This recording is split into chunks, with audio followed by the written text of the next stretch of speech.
ಅನುದಿನ ಅನುಕ್ಷಣ ಮನೆಯಲ್ಲೂ ಕಲಿಯೋಣ ಕಲಿಕೆಯ ಹೊಸ ಹಾದಿಯಲಿ ಜೊತೆಗೂಡಿ ಹೆಜ್ಜೆಯ ಹಾಕೋಣ ಸಂತಸದಿ ಕಲಿಯೋಣ ನಮ್ಮ ಹೆಮ್ಮೆಯ ಈ ಕ್ಲಾಸಿನಲ್ಲಿ.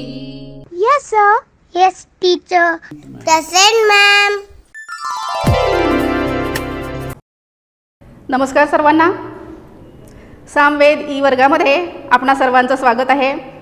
तर मुलांनो, कसे आहात तुम्ही? मजेत ना? आनंदी आहात ना? आज मी विजया गणेश काठीबांधे, सरकारी उच्च प्राथमिक मराठी शाळा हलगा येथे गणित अध्यापनाचे कार्य करत आहे आणि आज आपल्यासमोर इयत्ता 7वीच्या विद्यार्थ्यांसाठी गणित विषयातील प्रकरण 15वे घन आकाराचे दृश्यीकरण यातील पहिला भाग घेऊन आलेली आहे. मुलांनो, चला तर मग बघूया घन आकारांचे दृश्यीकरण. घन आकार म्हणजे नेमका कुठला आकार? तर मुलांनो, आपण आपल्या अवतीभोवती, आपल्या घरी, घराच्या शेजारी अनेक वस्तूंचा आकार बघत असतो. अनेक वस्तू लहान मोठ्या आकारांचे तसेच वेगवेगळ्या मापांच्या वस्तू आपण बघत असतो, होय की नाही? आता तुमच्या शाळेच्या बॅगमध्ये कुठल्या कुठल्या वस्तू आहेत सांगा बघूया. हां, तर तुमच्या शाळेच्या बॅगमध्ये काय काय आहे? खोड रबर आहे, शिसपेन्सिल आहे, पेन आहे, वह्या, पुस्तके, त्याचप्रमाणे जेवणाचा डबा आहे, हो की नाही? तसेच वॉटर बॉटल आहे. रवीच्या बॅगमध्ये गोट्यासुद्धा आहेत आणि फासेसुद्धा आहेत. तर मुलांनो, अशा प्रकारच्या अनेक वस्तू आपण बघत असतोय आणि त्या वापरत असतोय. तुमच्या घरामध्ये कुठल्या कुठल्या वस्तू आपण बघतोय? तर घरामध्ये आपण स्वयंपाकाची भांडी बघत असतो, वापरत असतो. त्याचप्रमाणे आपल्या घरी टी व्ही, फ्रीज, त्याचप्रमाणे अनेक खुर्च्या, टेबल यासारख्या वस्तू म्हणजेच अनेक नियमित आणि अनियमित आकाराच्या वस्तू आपण बघत असतो. बघा, इथे दाखवल्याप्रमाणे खेळाचे साहित्य, त्याचप्रमाणे वाचण्याचे साहित्य, वापरण्याचे साहित्य अशा वेगवेगळ्या आकाराच्या वस्तू आपण वापरत असतो. त्याचप्रमाणे आजूबाजूला आपण दगड, विटा, हो की नाही, हे सुद्धा बघत असतो.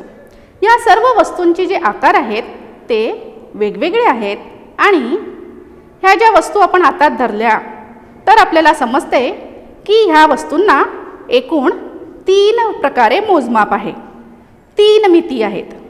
या वस्तूंना लांबी आहे, रुंदी आहे, त्याचप्रमाणे उंची आहे. अशा 3 मिती असणाऱ्या ह्या वस्तूंना आपण त्रिमितीय वस्तू असे म्हणतो. तसेच यांच्या आकारांना आपण घन आकाराच्या वस्तू असे सुद्धा म्हणतो. यांना इंग्रजीमध्ये 3 डायमेन्शनल शेप्स याप्रमाणे सुद्धा आपण म्हणत असतो. तर मुलांनो, आता सांगा, घनाकृतीमध्ये नेमकं घन आकाराच्या वस्तू कोणकोणत्या असतात? आपण रोज त्याचा वापर करतोय. तर खेळण्यातला क्यूब किंवा आपण जे फाशांनी खेळतो ते फासे हे घन आकाराचे असतात. यामध्ये वस्तूची लांबी, रुंदी आणि उंची ही समान असते, म्हणून यांना आपण घन आकार असे म्हणतो. पुढचा आकार बघूया. बघा मुलांनो, हा आकार घन आकारापेक्षा थोडा वेगळा आहे. घन आकारामध्ये लांबी, रुंदी आणि उंची समान असते, पण आत्ता जी वस्तू बघताय त्यामध्ये लांबी ही रुंदी आणि उंचीपेक्षा जास्त आहे, हो की नाही? म्हणजेच यामध्ये लांबी, रुंदी आणि उंची ही वेगवेगळ्या मापाची असते.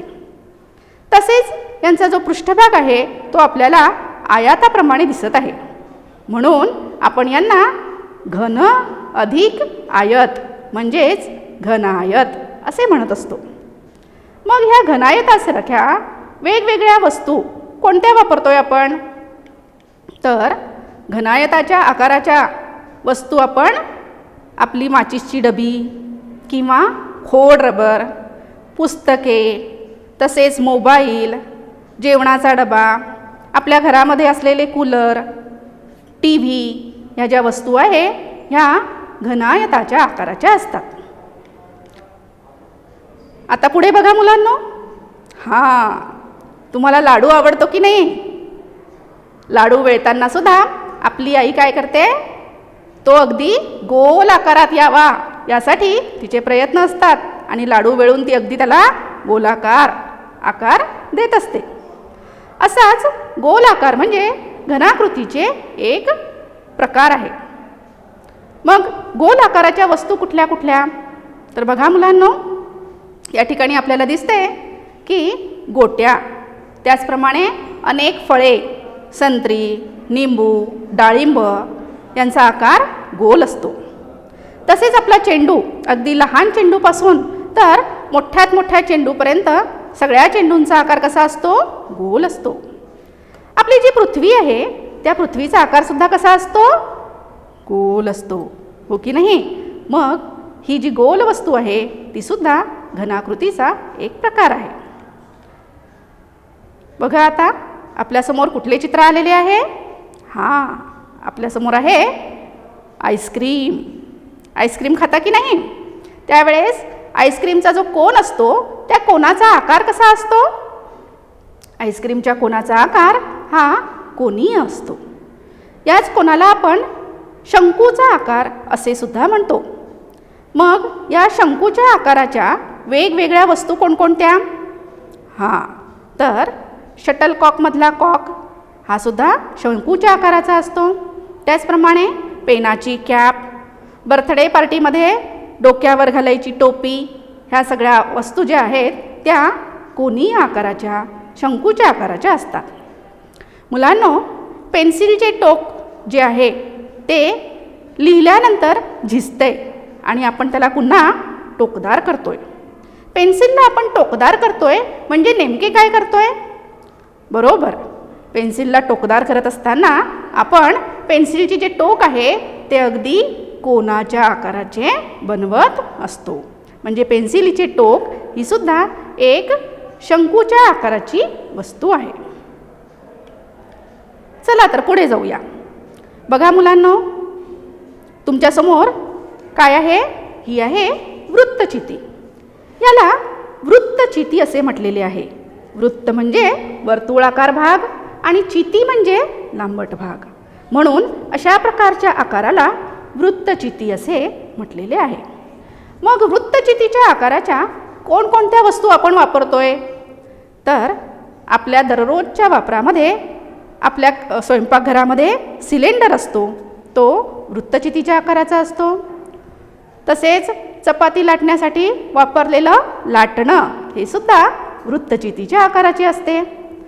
अनेक डबे, वॉटर बॉटल आणि असे अनेक उदाहरणं आपण वृत्तचितीचे उदाहरणे देऊ शकतो. आपण जी बादली वापरतोय त्या बादलीचा आकार कसा असतो? बादली ही अनियमित आकारासारखी आपल्याला दिसते, पण त्याचा आकार जवळपास वृत्तचितीच्या आकारासारखा दिसतो. तसेच आईस्क्रीमचा कोन हा कोनाच्या आकाराचा दिसतो. म्हणजेच दैनंदिन जीवनामध्ये आपण ज्या वस्तू वापरतो त्याला कुठल्या ना कुठल्या घनाकृतीचा आकार असतो. मग अशा अनेक प्रकारच्या घनाकृतीच्या, नियमित आकाराच्या, त्याचप्रमाणे अनियमित आकाराच्या वस्तू आपण दररोज वापरत असतोय. आता आपल्यासमोर आलेले आहे, हे बघा चित्रामध्ये दिसत आहे त्रिकोणी पायाचा पिरॅमिड, त्याचप्रमाणे चौरसाकृती पायाचा पिरॅमिड. हे जे त्रिकोणाकृती पायाचा पिरॅमिड आहे त्यामध्ये त्याचा पाया जो आहे तो त्रिकोणाकृती असतो आणि त्याचे 3 त्रिकोण जे आहेत वरचे ते वरच्या बाजूला निमुळते होत जातात. त्याचप्रमाणे चौरसाकृती पायाच्या पिरॅमिडमध्ये पाया हा चौरसाकृती असतो आणि बाजूचे जे 4 त्रिकोण आहेत ते सुद्धा वर टोकाला निमुळते होत जाते. तर अशा प्रकारचे ज्या वस्तू आहेत त्यांना पिरॅमिड असे म्हणतात. मग हे पिरॅमिड पंचकोनी पायाचा पिरॅमिडसुद्धा असू शकतो, त्याचप्रमाणे षटकोनी पायाचा पिरॅमिडसुद्धा असू शकतो. त्याचप्रमाणे असे अनेक पिरॅमिड आपल्याला पुठ्ठ्यांच्या सहाय्याने बनवता येतात. मग पिरॅमिडचे प्रकार कोणकोणते? त्रिकोणी पायाचा पिरॅमिड, चौरसाकृती पायाचा पिरॅमिड, पंचकोनी पायाचा पिरॅमिड, षटकोनी पायाचा पिरॅमिड असे पिरॅमिडचे अनेक प्रकार आपल्याला बघायला मिळतात. मुलांनो, पिरॅमिड ही संकल्पना इजिप्त देशात जे मोठमोठे पिरॅमिड राजांनी बांधून ठेवलेले आहेत त्यांचा आकार हा पिरॅमिडसारखा होता आणि म्हणून यांना पिरॅमिड असे म्हटलेले आहे. हे बघा, हे आहे इजिप्तचे मोठमोठे पिरॅमिड. मग ह्या पिरॅमिडसारखा आकार आपण अवतीभोवती बघतोय काय? तर नक्की बघतोय. आपले जे मंदिर असतात त्या मंदिरांचा कळस जो आहे तो पिरॅमिडच्या आकाराचा असतो. त्याचप्रमाणे त्रिकोणाकृती पायाचा जो पिरॅमिड आहे त्याचं उदाहरण जर घ्यायचं असेल तर आपण काय करतो? समोसा खातो. त्या समोस्याचा आकार कोणता असतो? त्रिकोणाकृती पायाच्या पिरॅमिडचा आकार असतो. तसंच तंबू बांधताना त्या तंबूचा आकारसुद्धा पिरॅमिडच्या आकाराचा असतो. तर विद्यार्थ्यांनो, आपल्याला घनाकृतीच्या वेगवेगळ्या आकारांचा आणि त्यांचा दैनंदिन जीवनात असलेला संबंध लक्षात आला असेलच. तर ह्या ज्या घनाकृती आहेत त्या नियमित आकाराच्या घनाकृती आहेत. आता बघूया आपण द्विमितीय आकृत्या म्हणजे काय? द्विमितीय म्हणजे 2 मिती असणाऱ्या आकृत्या. आपण अनेक भूमितीय आकृत्या बघितलेल्या आहेत. त्यामध्ये चौरस, आयत, त्रिकोण, वर्तुळ अशा अनेक जे आकार आहेत त्यांना फक्त 2च मिती आहेत. एक तर लांबी आणि दुसरी म्हणजे रुंदी. या 2च मिती असल्यामुळे यांना द्विमितीय आकृत्या असे म्हणतो. त्याचप्रमाणे ह्या आकृत्या पूर्णच्या पूर्ण जसेच्या तसे एका समतल भागामध्ये आपल्याला काढता येते. चला तर पुढे बघूया. द्विमितीय आकृती आणि त्रिमितीय आकृती यामध्ये काय फरक आहे ते बघायचं ना. चला तर, द्विमितीय आकृती म्हणजे काय? तर मुलांनो, आपल्याला चित्रामध्ये दिसत आहे द्विमितीय आकृती ही समतल आकृती असते. समतल म्हणजे ती एकप्रतलीय आकृती असते. एका प्रतलावर म्हणजे फळ्यावर किंवा भिंतीवर किंवा जमिनीवर आपल्याला ही आकृती काढता येते. द्विमिती म्हणजे फक्त 2च मिती असतात. या द्विमितीय आकृत्यांना फक्त लांबी आणि रुंदी या 2च मिती असतात. त्याचप्रमाणे ह्या अगदी साध्या कागदावर काढता येतात. या ज्या द्विमिती आहे त्या साध्या कागदावर आपल्याला पूर्णच्या पूर्ण जशीच्या तशी आकृती काढता येते. या आकृत्यांना शिरोबिंदू आणि बाजू असतात. मग उदाहरणं सांगा. पंचकोन, चौकोन, त्रिकोण, वर्तुळ, आयत ही सर्व द्विमितीय आकृतींची उदाहरणे आहेत. आता पाहूया त्रिमितीय आकृत्या म्हणजे काय? तर मुलांनो, त्रिमितीय आकृत्या ह्या द्विमितीपेक्षा कशा भिन्न आहेत? तर बघा, त्रिमिती या शब्दावरूनच आपल्याला समजते की यामध्ये 3 मिती आहेत, हो की नाही? बघा, या त्रिमितीय आकृत्यांचा आकार कसा असतो? घन आकार असतो. घन आकार म्हणजे कसा? या वस्तूंना लांबी, रुंदी आणि उंची असते आणि म्हणूनच यांचा आकार कसा झालेला असतो? घन आकार झालेला असतो. यांना 3 मिती असतात. तसंच ह्या वस्तू ज्या आहेत त्या साध्या कागदावर आपल्याला जशीच्या तशा रेखाटता येत नाहीत आणि म्हणूनच ह्या आकृत्या काढण्यासाठी तिरकस आलेख कागदाचा वापर करतात किंवा सम आकाराचा कागद वापरतात. या घनाकृतींना म्हणजेच या त्रिमितीय आकृत्यांना पृष्ठभाग असतात, कडा असतात आणि शिरोबिंदू असतात. उदाहरण बघा, उदाहरण सांगा. घनायत, घन, वृत्तचिती, गोल, त्रिकोणी पायाचा पिरॅमिड, त्याचप्रमाणे कोन. ह्या सगळ्या वस्तू ज्या आहेत त्या त्रिमितीय वस्तू आहेत. आता या घनाकृतींचे आपण पृष्ठभाग, कडा आणि शिरोबिंदू म्हणजे काय ते बघूया. तर मुलांनो, पृष्ठभाग म्हणजे काय, तर घनाकृतीवर आच्छादित असलेल्या भागांना, ही जी घनाकृती आहे त्यावर आच्छादित असलेल्या भागांना पृष्ठभाग असे म्हणतात. बघा, हे जे घन आहे त्याला एकूण चित्रात दाखविल्याप्रमाणे 6 पृष्ठभाग आहेत. 4 असे बाजूला, वर एक आणि खाली एक असे घनाला 6 पृष्ठभाग आहेत. घनाकृतीची कडा म्हणजे काय, तर बघा घनाकृतीची कडा, घनाकृतीचे 2 पृष्ठभाग जोडणाऱ्या सरळ किंवा वक्र रेषेला घनाकृतीची कडा असे म्हणतात. मुलांनो, कडा म्हणजे काय समजलं ना, पृष्ठभाग जोडणाऱ्या सरळ रेषेला किंवा वक्र रेषेला घनाकृतीची कडा असे. यामध्ये घनाकृतीच्या कडा किती आहेत बघा, चला मोजूया.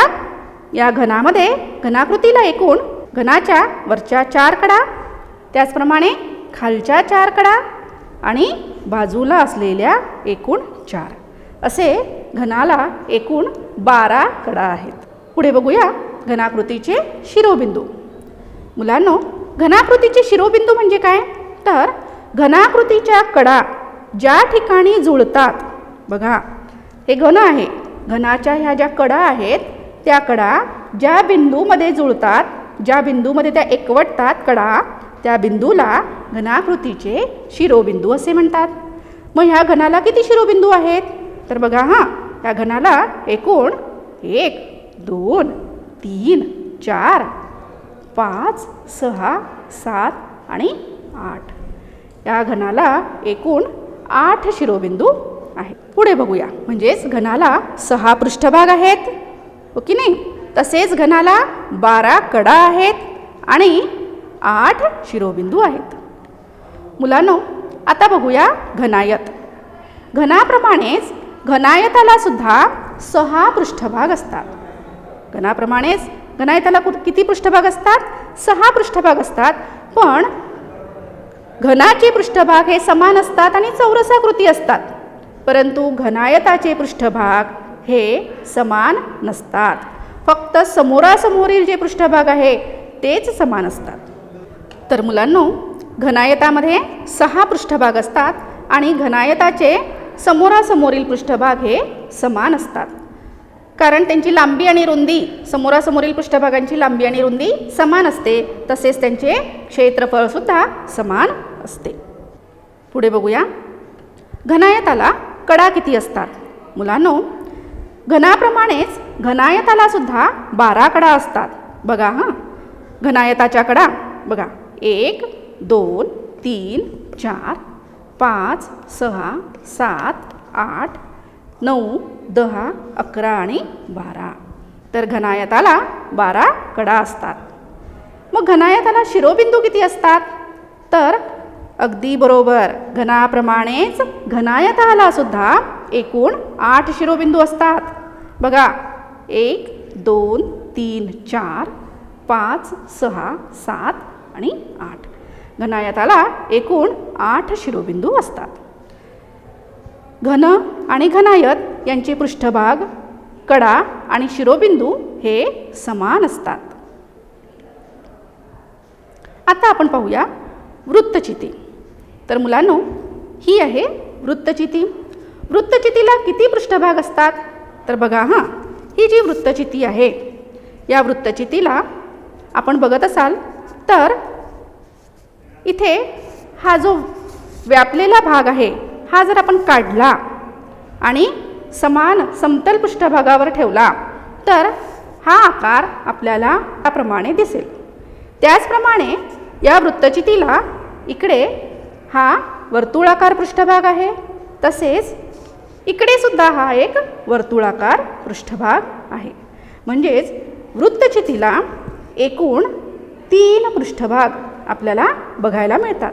बघा मुलांनो, वृत्तचितीचे पृष्ठभाग एक आयताकार सपाट भाग आणि 2 वर्तुळाकार भाग. वृत्तचितीला एकूण 3 पृष्ठभाग असतात. आता बघूया वृत्तचितीला कडा किती असतात. तर मुलांनो, ही जी वृत्तचिती आहे, या वृत्तचितीच्या कडा कुठे आहेत? हां, बरोबर सांगितलास. तर हे जे वृत्तचितीचे पृष्ठभाग आहे, हे पृष्ठभाग ज्या ठिकाणी जुळले जातात, बघा हा वर्तुळाकार पृष्ठभाग आणि हा जो पृष्ठभाग आहे या ठिकाणी जोडल्या गेलेला आहे आणि म्हणून या वृत्तचितीला इथे एक वर्तुळाकार कडा आपल्याला दिसत आहे. त्याचप्रमाणे या बाजूला सुद्धा आपल्याला वर्तुळाकार कडा दिसत आहे. म्हणजेच वृत्तचितीला एकूण 2 कडा असतात आणि त्या कशा असतात? वर्तुळाकार आकाराच्या असतात. म्हणजेच वृत्तचितीला 2 वर्तुळाकार कडा असतात. आता शिरोबिंदू बघूया. बघा मुलांनो, या वृत्तचितीचे निरीक्षण करा. आपल्याला कुठे शिरोबिंदू दिसतोय काय? तर या वृत्तचितीचे निरीक्षण केल्यावर आपल्याला समजते की येथे एकही शिरोबिंदू नाही. म्हणजेच वृत्तचितीला शिरोबिंदू नसतात. आता बघूया आपण कोन. बघा मुलांनो, ही आकृती कशाची आहे? कोनाची आहे. हे कोन अनेक ठिकाणी अनेक वेळेस आपण बघत असतोय. आता बघूया ह्या कोनाचे पृष्ठभाग आणि कडा तसेच शिरोबिंदू. तर मुलांनो, इथे ही कोनाची जी आकृती आहे ती आकृती बघितल्यानंतर आपल्याला समजते की ह्या कोनाला एकूण पृष्ठभाग, बघा हा जो भाग आहे कोनाचा, हा एक पृष्ठभाग. त्याचप्रमाणे कोनाच्या ह्या बाजूला एक आपल्याला वर्तुळाकार पृष्ठभाग मिळतोय. म्हणजेच ह्या कोनाला एकूण 2 पृष्ठभाग आहेत. कोनाला किती पृष्ठभाग आहेत? 2 पृष्ठभाग आहेत. बघा, पहिला पृष्ठभाग आपल्याला वर्तुळ पाकळीसारखा मिळालेला आहे आणि दुसरा पृष्ठभाग आपल्याला असा वर्तुळाकार मिळालेला आहे. म्हणजेच कोनाला 2 पृष्ठभाग आहेत. आता कोनाला कडा किती आहेत बघा. हे जे कोन आहेत याच्या कडा म्हणजे ज्या ठिकाणी आपले हे पृष्ठभाग जोडल्या जातात या ठिकाणी याला कडा असे म्हणतात. मग ह्या कोनाला इथे वर्तुळाकार आकाराची आपल्याला कडा दिसते. अशा किती कडा दिसत आहे? तर अशी आपल्याला इथे एकच कडा दिसते. म्हणजेच कोनाला 1 कडा आहे. मग कोनाला शिरोबिंदू किती आहेत? बघा हा मुलांनो, या कोनाचे नीट निरीक्षण करा. इथे आपल्याला समजेल की कोनाला 1 शिरोबिंदू आहे. म्हणजेच कोनाला 2 पृष्ठभाग, 1 कडा आणि 1 शिरोबिंदू आहे. आता आपण बघूया चौरसाकृती पायाचा पिरॅमिड. मुलांनो, हे बघा, या चौरसाकृती पायाच्या पिरॅमिडचे नीट निरीक्षण केले तर आपल्याला समजते की येथे किती पृष्ठभाग आहेत. बघा, पृष्ठभाग मोजा. हा चौरसाकृती पृष्ठभाग 1 आणि इथे त्रिकोणाकृती पृष्ठभाग आपल्याला एकूण 4 दिसत आहेत. म्हणजेच या चौरसाकृती पायाच्या पिरॅमिडला एकूण 5 पृष्ठभाग आहेत. याला कडा किती आहेत? बघा हां, मोजा. याला कडा 1 2 3 4 5 6 7 आणि 8. याला एकूण 8 कडा आहेत. याला शिरोबिंदू किती आहेत? तर ह्याला तुम्ही निरीक्षण केले तर समजते की याला वर 1 आणि खाली 4 असे 5 शिरोबिंदू आहेत. म्हणजेच चौरसाकृती पायाच्या पिरॅमिडला 5 पृष्ठभाग आहेत. त्याचप्रमाणे 5 शिरोबिंदू आहेत आणि 8 कडा आहेत. आता आपण पाहूया त्रिकोणाकृती पायाचा पिरॅमिड. या ठिकाणी आपल्याला त्रिकोणाकृती पायाचा पिरॅमिड जो आपल्याला पुठ्ठ्यांच्या सहाय्याने बनवून घेता येतो. यामध्ये आपण फक्त फक्त कल्पना केली तरीसुद्धा आपल्याला समजते की त्रिकोणाकृती पायाच्या पिरॅमिडला किती पृष्ठभाग असतील? 1 त्रिकोण जो पायामध्ये असणार आणि बाकीचे 3 त्रिकोण बाजूला, म्हणजेच 4 पृष्ठभाग असतात. कडा किती असतात? ह्या 3 आणि वरच्या 3 अशा 6 कडा. आणि याला शिरोबिंदू किती असतात? तर याला एकूण 4 शिरोबिंदू असतात. म्हणजेच त्रिकोणाकृती पायाच्या पिरॅमिडला 4 पृष्ठभाग, त्याचप्रमाणे कडा 6 कडा आणि शिरोबिंदू 4 शिरोबिंदू असतात. तर मुलांनो, आज आपण विविध घनाकृती बघितल्या, त्यांचे पृष्ठभाग, त्यांच्या कडा आणि त्यांचे शिरोबिंदूसुद्धा बघितले.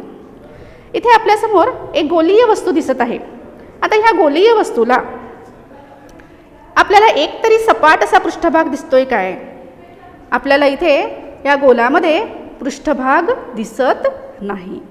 त्याचप्रमाणे आपल्याला इथे कडासुद्धा दिसत नाही आणि शिरोबिंदूसुद्धा दिसत नाही. म्हणजे गोलीय वस्तूंना पृष्ठभाग, कडा आणि शिरोबिंदू नसतात. मुलांनो, आता आपण या तक्त्याकडे जाऊया. या तक्त्यामध्ये आपल्याला अनेक घनाकृती दिलेल्या आहेत, त्यांचे पृष्ठभाग, शिरोबिंदू आणि कडा दिलेले आहेत. तर मुलांनो, पहिलं जे आहे ते आहे घन. आपल्याला माहिती आहे की घनाला 6 पृष्ठभाग, 8 शिरोबिंदू, 12 कडा. घनायताला 6 पृष्ठभाग, 8 शिरोबिंदू, 12 कडा. त्रिकोणी पायाच्या पिरॅमिडला 4 पृष्ठभाग, 4 शिरोबिंदू, 6 कडा. चौरस पायाच्या पिरॅमिडला 5 पृष्ठभाग, 5 शिरोबिंदू आणि 8 कडा. शंकूला किती? शंकूला 2 पृष्ठभाग, 1 शिरोबिंदू आणि 1 कडा. तर मुलांनो, या जे तक्ता आहे या तक्त्याचे नीट निरीक्षण करा. आपल्याला येथे काय दिसून येते? बघा, या घनाकृती आणि त्यांच्या संख्या बघा. त्यामध्ये आपल्याला दिसून येते की पृष्ठभाग आणि शिरोबिंदू यांची जर बेरीज केली, प्रत्येक कॉलममध्ये, स्तंभामध्ये तुम्ही बघू शकता, पृष्ठभाग आणि शिरोबिंदू यांची जर बेरीज केली तर कडेपेक्षा ती 2 ने जास्त आहे. इथे बघा, घनाचे पृष्ठभाग 6, शिरोबिंदू 8, किती झाले? 14 झाले. आणि घनाची कडा किती आहे? 12 आहे. म्हणजे 12पेक्षा 2 ने जास्त काय आहेत? पृष्ठभाग आणि शिरोबिंदूंची संख्या.